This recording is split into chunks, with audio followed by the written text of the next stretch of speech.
हम लोग पार्ट 3 कर रहे हैं। पार्ट 3 जो फंडामेंटल राइट का पार्ट है, पूरा फंडामेंटल राइट है 12 से लेकर 35 तक। हम लोग 12 देखे थे, डिफिनेशन, स्टेट का डिफिनेशन, स्टेट किसको बोलते हैं, इस पार्ट के लिए। उसके बाद आर्टिकल 13 देखे थे कि लॉ अगर फंडामेंटल राइट के साथ इनकंसिस्टेंट होगा तो उसका क्या, हम लोग कैसे उसका ट्रीटमेंट करेंगे। अब आर्टिकल हम लोग 14 आते हैं। 14 से लेकर 35 तक जो है आपका फंडामेंटल राइट दे रखा है।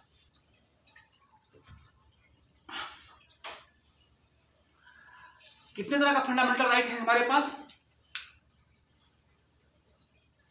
कितने तरह का फंडामेंटल राइट है?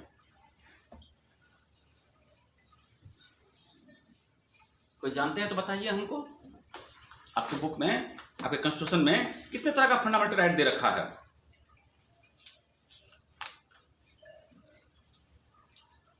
छह तरह का फंडामेंटल राइट है।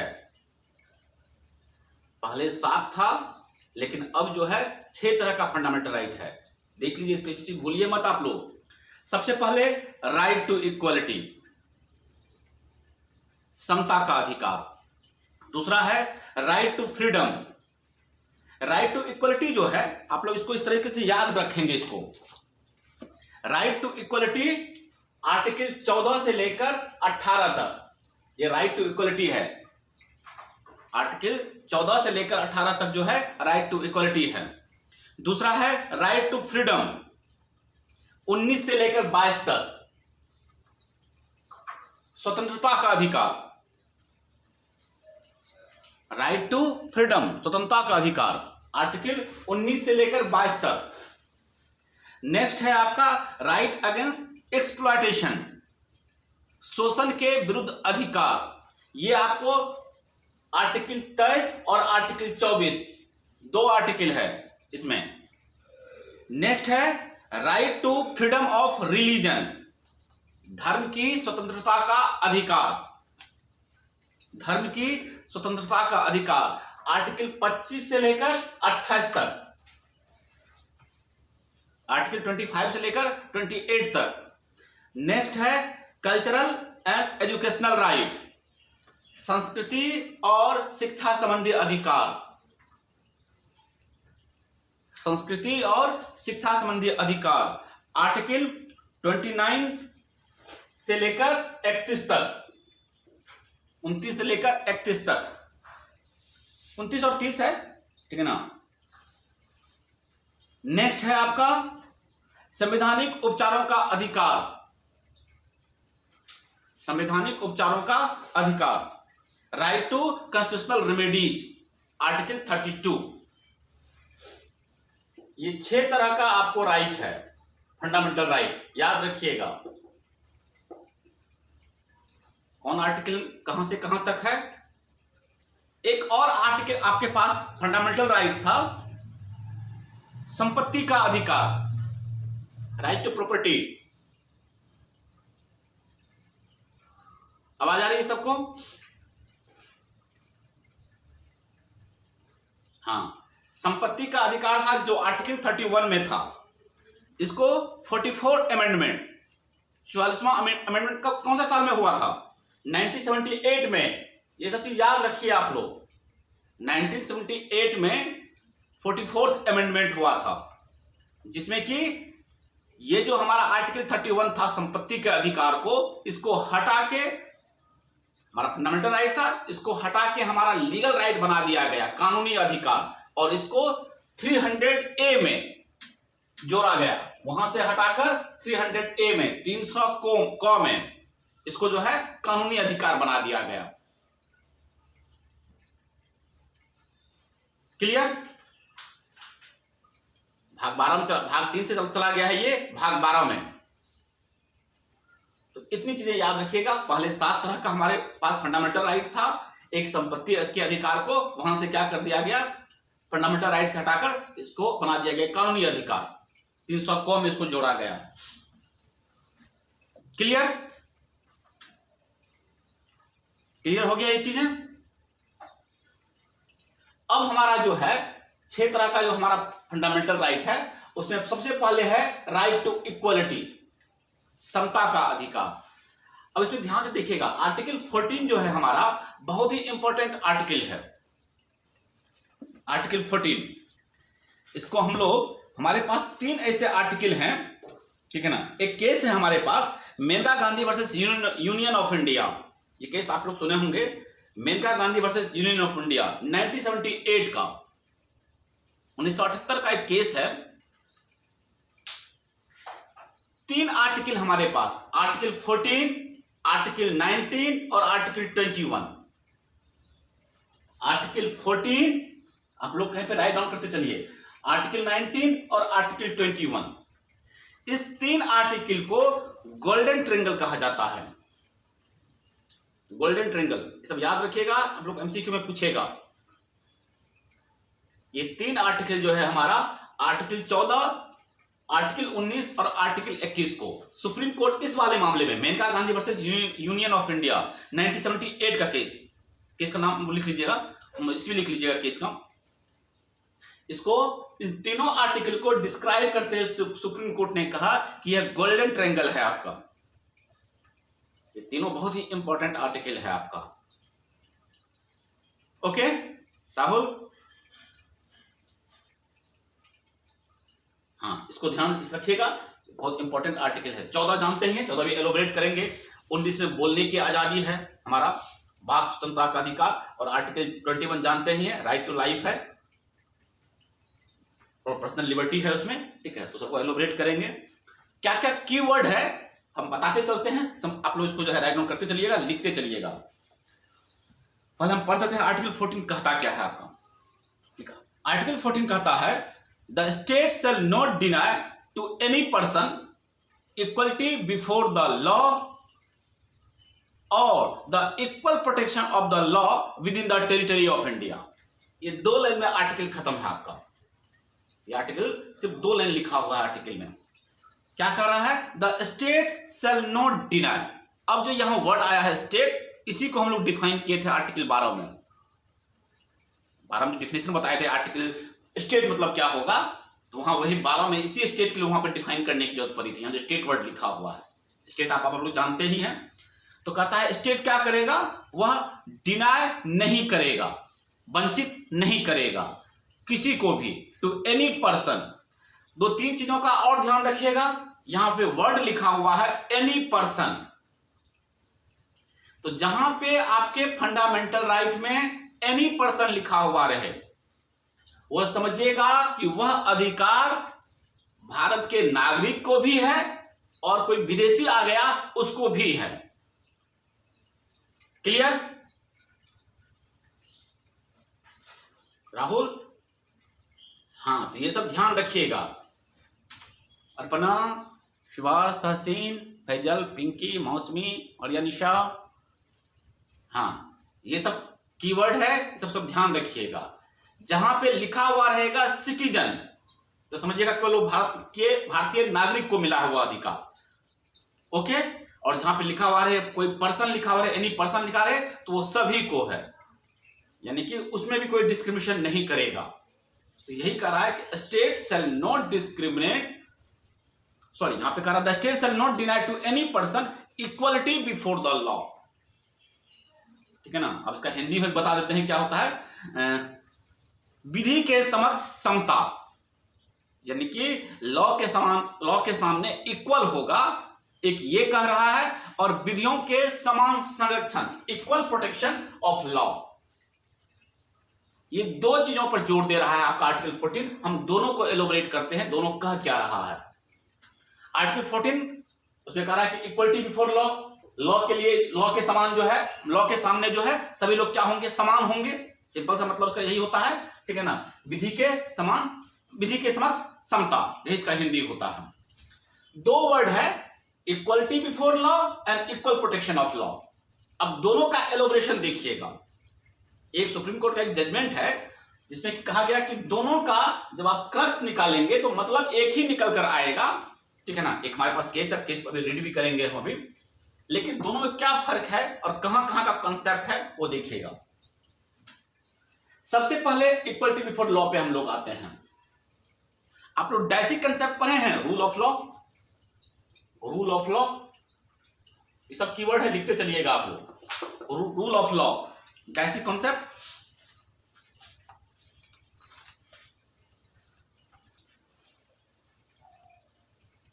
नहीं सुने हैं? रूल ऑफ लॉ नहीं सुने? ये इक्वलिटी बिफोर लॉ इंग्लैंड से आया है। आप लोग इसको राइट डाउन करते चलिए फटाफट जल्दी। यह इंग्लैंड में एक रूल ऑफ लॉ है, डैसी का प्रिंसिपल है, उसके इक्विवेलेंट माना जाता है, उसकी तरह इसको माना जाता है इन इंडिया। ठीक है।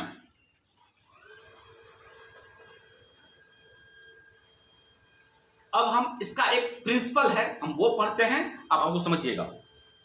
आर्टिकल 14 का, The state shall not deny to any person equality before the law or the equal protection of law within the territory of India। Article 14 ये बात कह रहा है, ठीक है ना। अब हम लोग कह रहे हैं क्या, चला गया एक चीज इसमें, सुनिएगा।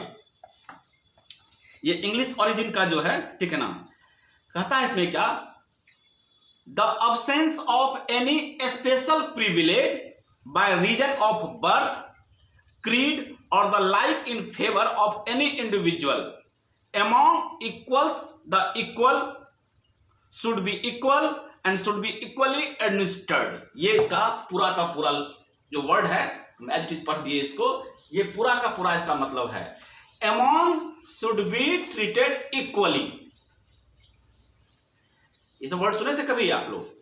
among should be treated equally, यानी कि सुनिए वर्ड सुनिएगा, बड़ा अच्छा चीज है। among equals, सॉरी among नहीं, among equals the law should be equal and should be equally administered। इस लाइन को लिख लीजिए आप लोग। डैसी बहुत अच्छा प्रिंसिपल है डैसी का। among equals यानी कि इक्वल्स के बीच में, इक्वल्स के बीच में, यानी कि अगर हम और आप इक्वल फुटेज पे हैं, अगर इक्वल पोजीशन पे हैं, बिना किसी प्रिविलेज के, in the absence of privilege. ये जानते हैं हम और राष्ट्रपति जो हैं एक साथ क्यों नहीं ट्रीट होते हैं? कभी समझे हैं आप लोग? फैजल जवाब दीजिए आप लोग। हम और प्रेसिडेंट एक साथ क्यों नहीं ट्रीट होते हैं? आप लोग पढ़े भी होंगे कि प्रेसिडेंट पर कोई क्रिमिनल या कोई सिविल, जब तक वो प्रेसिडेंट रहेंगे उन पर कोई जो है सूट नहीं लाया जा सकता है, चार्ज नहीं बनता है। ये सुने हैं कि नहीं सुने हैं? जानते हैं कि नहीं आप लोग? ऐसा क्यों? यहां तो इक्वलिटी बिफोर लॉ कर रहे हैं हम। क्या हम और एक एमपी जो है इक्वल ट्रीटमेंट हम लोग का होता है? हमको गिरफ्तार करना होगा, पुलिस आएगी, हमको गिरफ्तार करके लेकर चली जाएगी। लेकिन किसी एमपी को गिरफ्तार करना होगा तो पहले पार्लियामेंट का जो वो है उससे पहले परमिशन लेना पड़ता है, वहां के सेक्रेटारिएट में, ठीक है, नहीं, एप्लीकेशन देना पड़ता है पहले। किसी एमपी को गिरफ्तार करना है तो उसका जो बॉडी है, उसका पार्लियामेंट्री बॉडी जो है, ठीक है, वहां पर एप्लीकेशन देकर परमिशन लेना पड़ता है। जानते हैं कि नहीं ये बात आप लोग?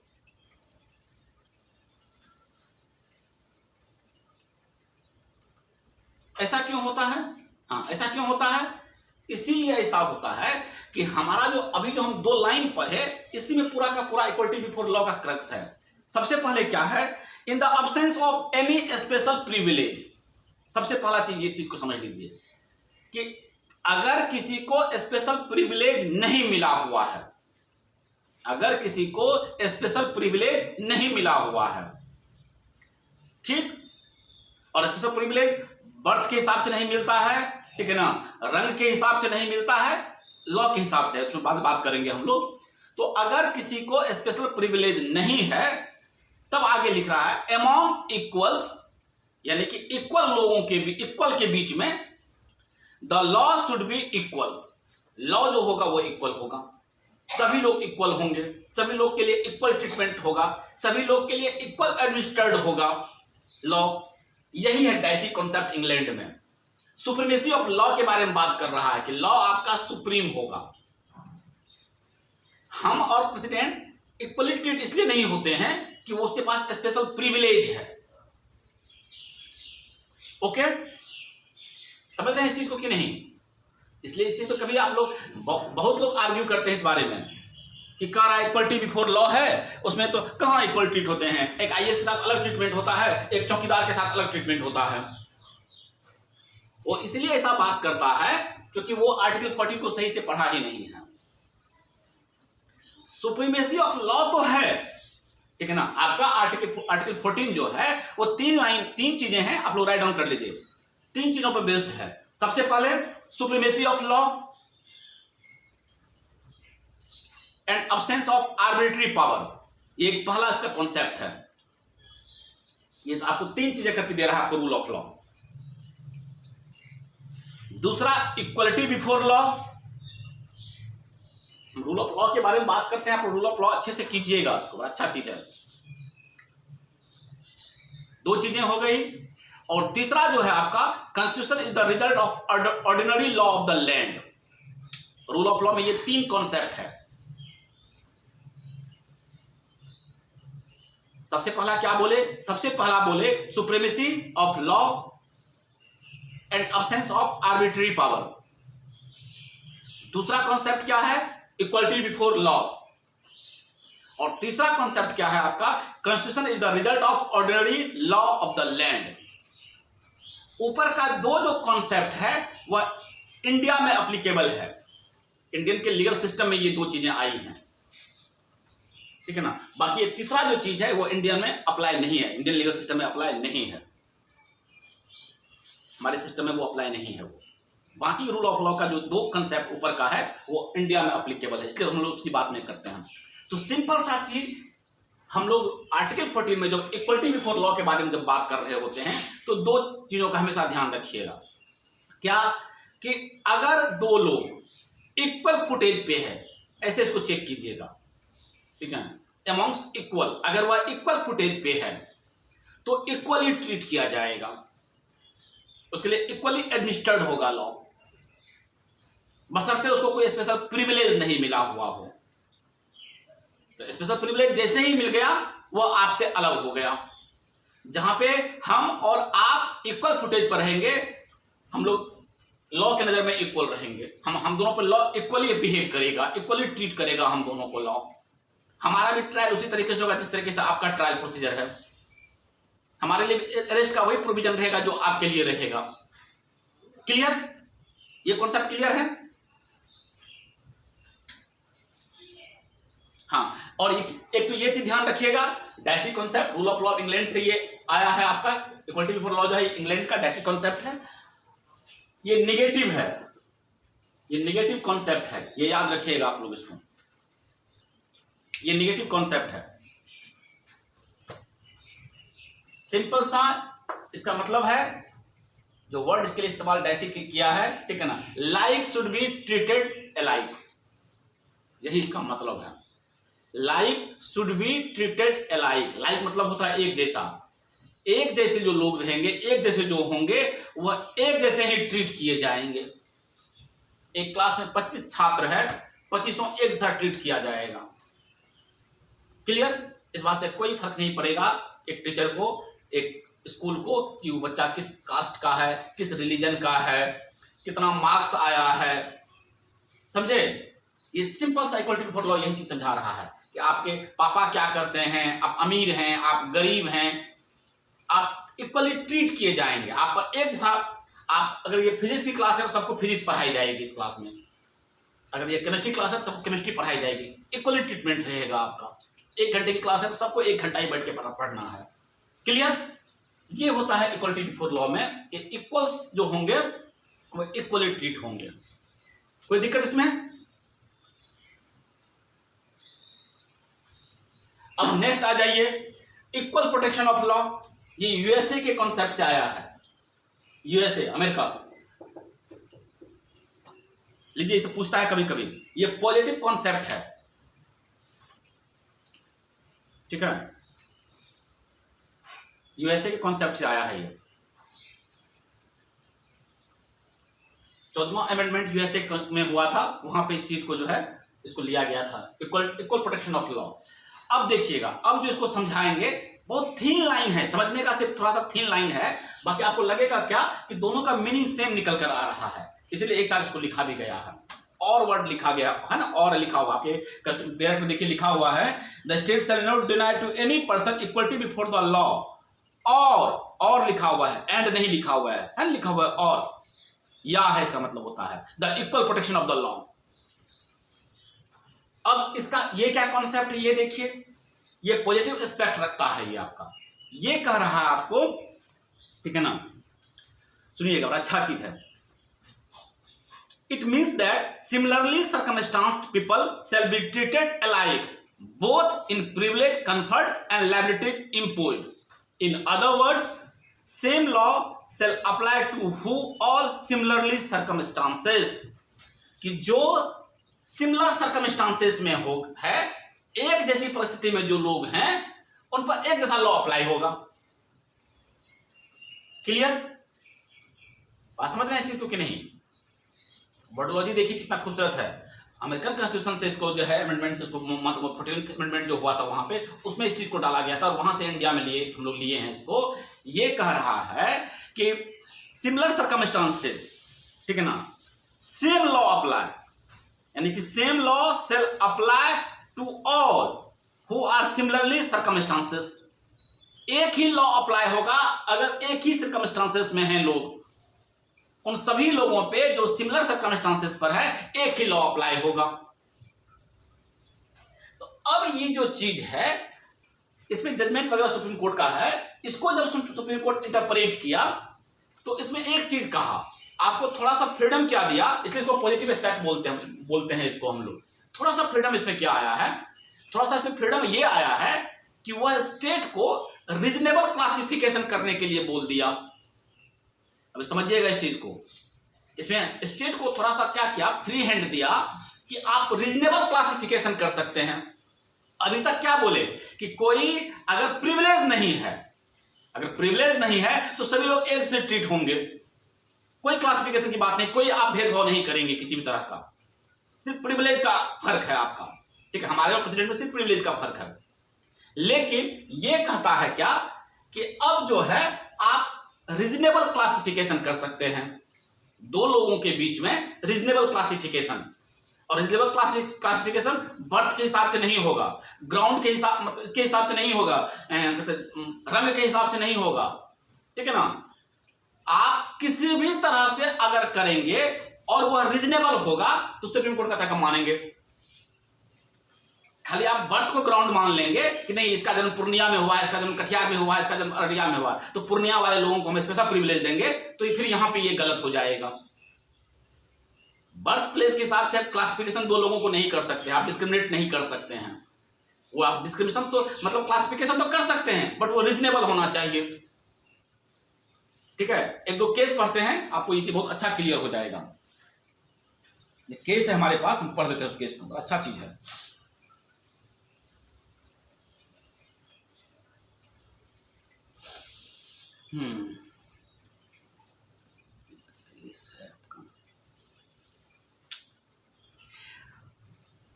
DS Nakara versus union of India, case का नाम लिख लीजिए, इसको हम लोग पेंशन केस बोलते हैं, 1983 का।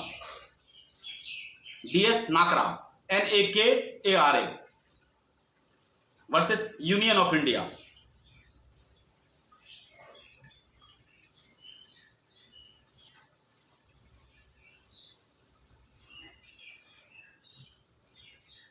ठीक है। अब इस केस में देखिएगा क्या हुआ, सुनिएगा। In this case the central government enhance pension benefit to retired employee, जो एम्प्लॉय रिटायर हो गए हैं, जो लोग रिटायर हो गए हैं, उसके लिए एक पेंशन स्कीम लाया। ओके, उसके लिए एक पेंशन स्कीम बनाया गया, और पेंशन स्कीम जब बनाया गया तो उसको क्लासिफिकेशन कर दिया, डेट के हिसाब से क्लासिफिकेशन कर दिया। The retired employees were classified under two heads by fixing a date, ठीक है, to exclude some of them to get the benefit।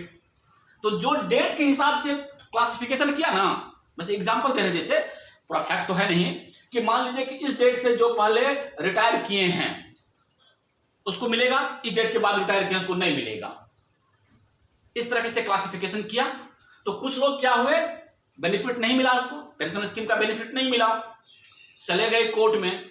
Supreme court इसको आर्टिकल 14 का हनन माना। आर्टिकल 14 में सुप्रीम कोर्ट ने यही कहा कि ये जो क्लासिफिकेशन है वह रीजनेबल नहीं है।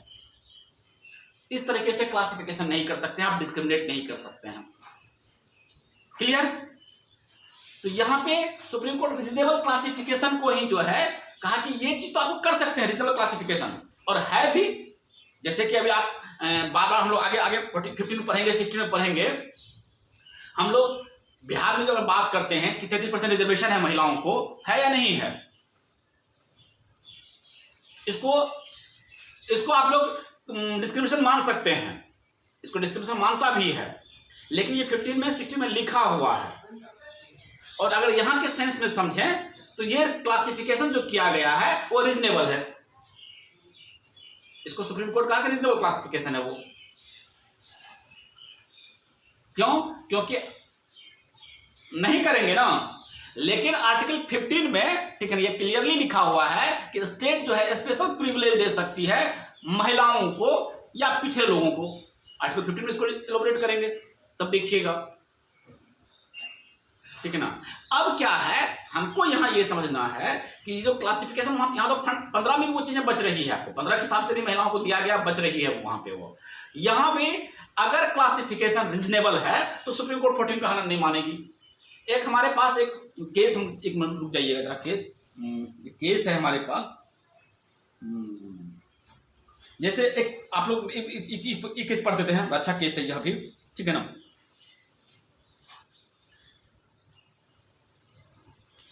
के Abbas versus union of India, एक ये केस सुन लीजिए पहले तो। के Abbas versus union of India.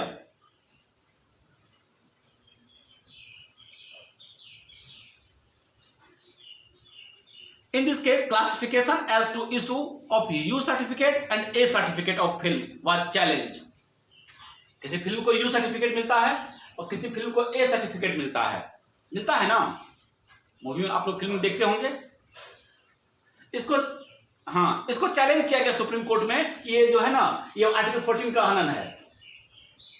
तो दोनों का ट्रीटमेंट अलग होता है, तो कहा कि 14 का हनन है। सुप्रीम कोर्ट कहा कि नहीं, ये रीजनेबल क्लासिफिकेशन है और आर्टिकल 14 का हनन नहीं है। इस केस को पूरा फैक्ट होगा, आप लोग पढ़िएगा इस केस को, हम सिर्फ केस का नाम आप लोग को करवा दे रहे हैं। एक वो केस हम मिस है कहीं पे, उसमें जो है ना, इसमें नहीं है, कहीं पे केस आएगा तो हम पढ़ के बताएंगे उसको आपको।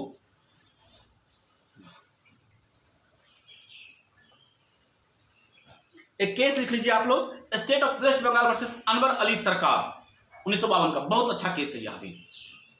State of West Bengal versus Anwar Ali सरकार।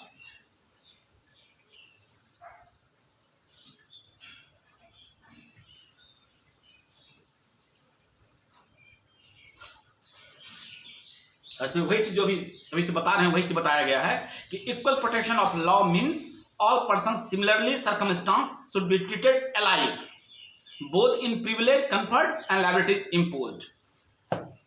दोनों को जो है ना प्रिविलेज, जिस तरीके से प्रिविलेज दिया गया है, लायबिलिटी दिया गया है, ठीक है ना, इक्वल दिया गया है, वह इक्वल सर्कमस्टांसेस में है, इक्वली ट्रीट होगा। वो इक्वल सर्कमस्टांसेस में इक्वली ट्रीट की बात कर रहा है। तो आगे इसी को जब एलोबरेट किया सुप्रीम कोर्ट, वह रीजनेबल क्लासिफिकेशन पर केस जो हम बता रहे थे, एक दो और केस हम पढ़ देते हैं, सुनिए, एक अच्छा केस है, बहुत सारा केस है इसके। Maneka Gandhi versus union of India case हम बोले ही, ये केस जरूर पढ़िएगा, Maneka Gandhi versus union of India 1978 का केस।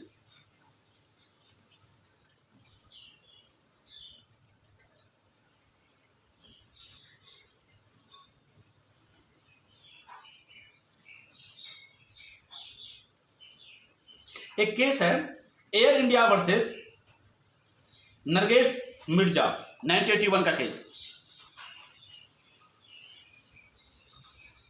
अच्छा केस है यह भी, ये इधर तो हाल फिलहाल में चर्चा में भी रहा था यह चीज। एयर इंडिया वर्सेस नरगिस मिर्जा 1981। हम केस को पढ़ते हैं, सुनिएगा। The Air India and Indian Airlines regulation were challenge as violative of article 14। Regulation 46 provide that an air hostess was to retire from service upon attaining the age of 35 years or marriage if it took place within 4 years of her joining service or on first pregnancy। ये सुने थे ना, ये भी हाल फिलहाल में भी इस पर बात हुआ था। इसका जो रेगुलेशन एक्ट है, ये जो एयरलाइंस का जो अपना है, उसके रेगुलेशन 46 में लिखा गया है कि अगर कोई एयर होस्टेस है, ठीक है ना, तो अगर वह 35 साल की हो जाती है तो वो रिटायर हो जाएगी, ठीक, यानी 35 साल के बाद आपको जॉब पे नहीं रखेंगे हम। और या अगर सर्विस ज्वाइन करने के 4 साल के अंदर अगर आप शादी कर लेते हैं, ठीक है, या फर्स्ट प्रेगनेंसी के बाद, जैसे आप फर्स्ट डिलीवरी करेंगे, आप प्रेग्नेंट हो गए जैसे ही, ठीक है ना, आपको जॉब छोड़ना पड़ जाएगा। ये लिखा हुआ है। इसी को चैलेंज किया गया सुप्रीम कोर्ट, वहां पे कोर्ट में चैलेंज किया गया इसको कि यह आर्टिकल 14 का हनन है, ठीक है। Regulation 47 empowered the managing director at his option to extend the age of retirement by 1 year at a time beyond the age of retirement up to the age of 45 years if an air hostess was found medically fit, ठीक है। The Supreme Court struck down the above regulation as unconstitutional, void and violative of Article 14। यानी कि दे दिया पूरा managing director के हाथ में दे दिया कि अगर मैनेजिंग डायरेक्टर चाहे, ठीक है ना, और वो मेडिकली फिट का अगर वो दे तो उसके रिटायरमेंट के एज को बढ़ा के 45 कर सकता है, उसके हाथ में दे दिया पावर। सुप्रीम कोर्ट इस रेगुलेशन को, जो रेगुलेशन 46 था उसके जो अपने गाइडलाइन, उसका जो अपना लॉ था, बाय लॉ था, उसमें जो लिखा हुआ था उसको स्ट्रक डाउन कर दिया, कहा खत्म करो इसको, ये आर्टिकल 14 का हनन है, ठीक है ना। The court said compelling the poor air hostess not to have any children amounted to interference with the diversion from the ordinary course of human nature। It was held not only a callous and cruel act but an open insult to Indian womanhood। The most, ठीक है ना, बड़ा अच्छा चीज है, आगे पढ़िए, बड़ा अच्छा चीज है, सिर्फ बेसिक चीज समझा देते हैं इसमें। सिंपल सा चीज कहा कि आप ये कह रहे हैं कि अगर फर्स्ट प्रेगनेंसी के दौरान आप उसको रिटायर कर दे रहे हैं तो ये उसके मदरहुड का अपमान है। एक औरत के लिए सबसे बड़ी चीज होती है यह, ठीक है ना।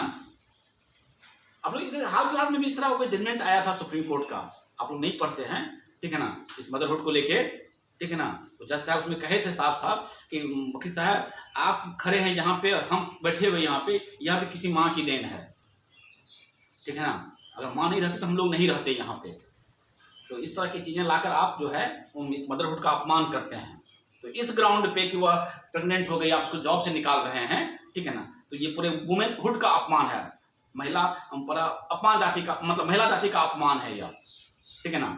तो ये सब ग्राउंड पे जो है इसको स्ट्रक डाउन कहा गया, आर्टिकल 14 का हनन है। अगर एक माँ ही, एक लेडीज ही मतलब माँ बनती है तो फिर आप डिस्क्रिमिनेट गलत किए। हाँ बोलिए।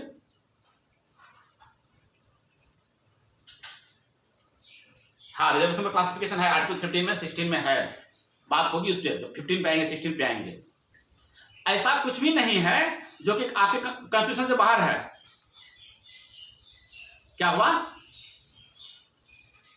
हाँ, तो है लिखा हुआ, कास्ट का यहाँ पर रिजर्वेशन जो दिया है, ठीक है ना, तो कास्ट वर्ड नहीं लिखा हुआ, जो चीज लिखा हुआ है हम आर्टिकल 15 पढ़ेंगे तो उसको इलैबोरेट करेंगे। बाहर कुछ भी नहीं है, हम लोग पढ़े नहीं है सही से कॉन्स्टिट्यूशन,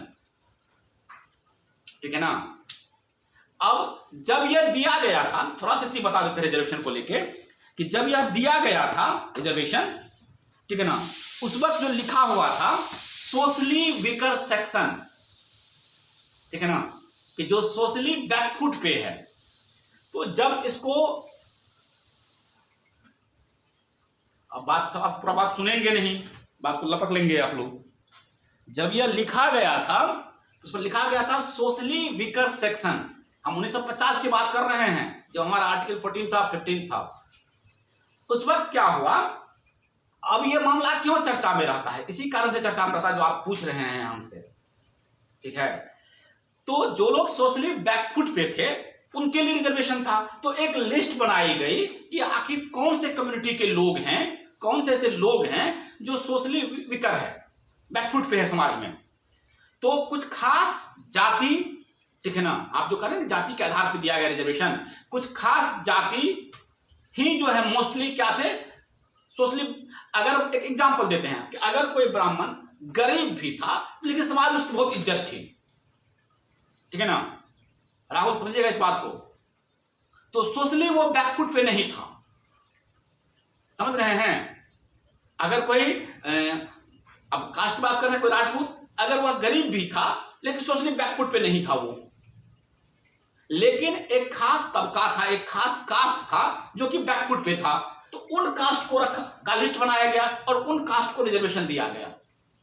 ओके, बाद में ये चीजें धीरे धीरे क्या हुआ, रिजर्वेशन दिया गया, मतलब सोसाइटी डेवलप किया, सब लोग डेवलप किया, वो लोग भी डेवलप किया। तो अभी तक अब ये चीजें जो पॉलिटिकली हो गई है ये चीजें कि वह अब अपर ग्रेड में आने के बाद भी रिजर्वेशन का बेनिफिट ले रहे हैं, ठीक है ना। सब उसके बाद बहस खिला तो क्रीमी लेयर आ गया, नहीं तो, लेकिन अभी ये चीजें पॉलिटिकल है, ये चीजें पॉलिटिकल है, इस पर डिबेट का कोई बात ही नहीं, डिबेट करने वाले लोग डिबेट कर रहे हैं, बट ये पॉलिटिकली चीजें हैं अब, इसलिए अब इस चीज से कंपेयर मत कीजिए 1950 की स्थिति को, समझे राहुल।